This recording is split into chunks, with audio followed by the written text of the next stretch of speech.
लग्नानंतर होईलच प्रेम मालिकेत आपल्याला पाहायला मिळणार आहे की आता नंदिनी काव्याची डिलिव्हरी करत असते। तेव्हा पार्थ नंदिनीला म्हणतो की बाळाच्या आणि काव्याच्या जीवाला काही धोका तर होणार नाही ना, कारण काव्याला आता प्रचंड वेदना होत आहेत। त्यांनी आता त्यांचे डोळे बंद केलेले दिसत आहेत। तेव्हा नंदिनी पार्थला म्हणते की काव्याची कंडिशन बघून मलाही असंच वाटतंय की आता काव्याला लगेच हॉस्पिटलला न्यावं लागेल, पण ॲम्ब्युलन्स येणार नसल्याचं समजतात आणि काव्याची इकडे आकांताने ओरडणं पाहून नंदिनी पुन्हा तिचा निर्णय बदलून पार्थला म्हणते, पार्थ आता आपल्याकडे खूप कमी वेळ आहे आणि अशा परिस्थितीत काव्याला आता कुठेही हलवणं हे तिच्यासाठी आणि तिच्या बाळासाठी खूपच धोकादायक आहे। त्यामुळे आता काव्याची डिलिव्हरी आपल्याला इथेच करावी लागेल। नंदिनी असे म्हणताच पार्थ सुद्धा नाईलाजाने नंदिनीलाच काव्याची डिलिव्हरी करण्यास संमती देतो। तर आता नंदिनी अगोदर काव्याला धीर देत म्हणते की हे बघ काव्या, तू अजिबातच घाबरून जाऊ नकोस। मी तुला आणि तुझ्या बाळाला काही सुद्धा होऊ देणार नाहीये। तू फक्त थोडं धैर्य ठेव, कारण आता तुझं बाळ ह्या जगात येण्यासाठी अगदी थोडाच वेळ शिल्लक आहे। असे म्हणत नंदिनी काव्याची डिलिव्हरी करायला सुरुवात करते। तेव्हा आता काव्या तिच्या पोटातील वेदनेमुळे मोठमोठ्याने ओरडत असते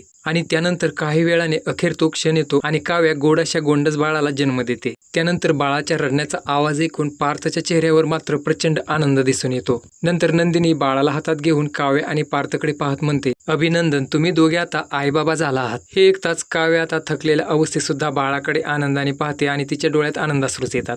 आणि इकडे पार्थ तर आता त्याच्या गोंडस बाळाला त्याच्या हातामध्ये घेऊन आनंदाने खूपच भावुक होऊन जातो। त्यानंतर पार्थ बाळाला काव्याजवळ देत म्हणतो की काव्या, आज तुम्ही ना मला जगातला हा सगळ्यात मोठा आनंद दिलाय। तेव्हा काव्याच्या चेहऱ्यावर स्मित हास्य दिसून येतं। त्यानंतर काव्या आता नंदिनीला म्हणते की नंदिनी ताई, आज जर तू माझ्यासोबत नसतीस तर माझा आणि बाळाचं काय झालं असतं ग ताई, असे म्हणून ती खूपच इमोशनल होते। त्यामुळे आता नंदिनीने काव्याची डिलिव्हरी व्यवस्थित पार पाडून तिच्या आणि पार्थच्या बाळाला या जगात सुखरूप आणल्यामुळे देशमुखांच्या घरातील रम्या आणि वसवात्या सोडली तर बाकी सगळ्यांचाच आनंद द्विगुणित होणार असल्याचं आपल्याला पाहायला मिळणार आहे।